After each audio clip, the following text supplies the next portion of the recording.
Pero kalaunan, naging okay na rin. Isa sa mga unang trinabaho natin ay yung ating sales, no? Siyempre, meron tayong produkto.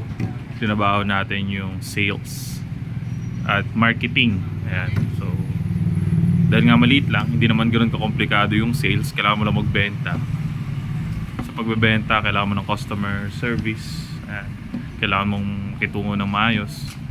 Tapos, paano naman mapadami ang sales? Siyempre, ginamitan natin ng marketing. Post tayo sa Facebook. Ayan. Ganun. Gumamit tayo ng mga signages. Ayan. Tapos, mga promotions. So, siyempre,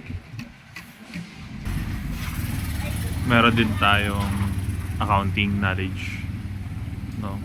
Yung tatlong yun, yung isa sa mga pinaka-importanteng bagay nung nagsimula ako. Bali yung nasa likod ko po, yan po yung aking tindahan.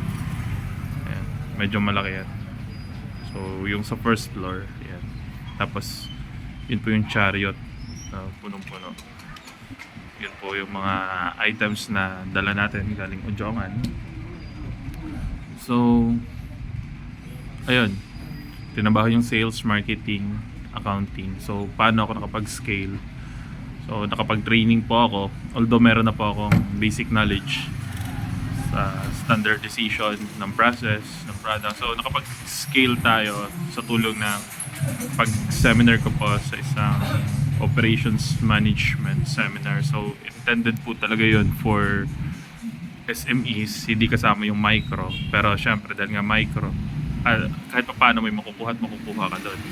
So, doon yung nagsimula. So, nung natuto tayo sa operations, doon na tayo nakapag-scale. Nakapaglagay na tayo ng branch sa isang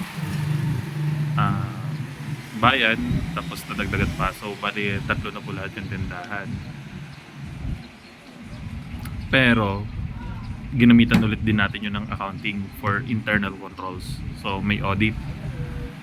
So, 4 na yung ating na-cover. Meron tayong sales, marketing, operations, tapos balik ulit sa accounting yung audit.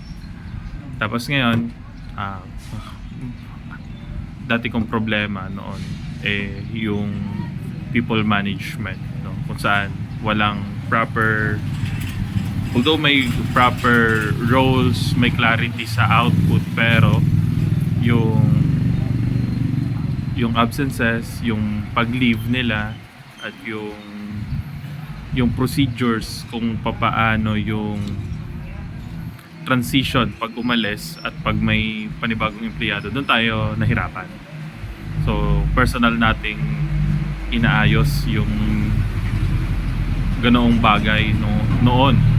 Pero sa ngayon, yun po yung ating sineseminar sa ngayon, yung people management. Kasi ayaw na rin po nating maulit-ulit yung pagkakamali natin noon.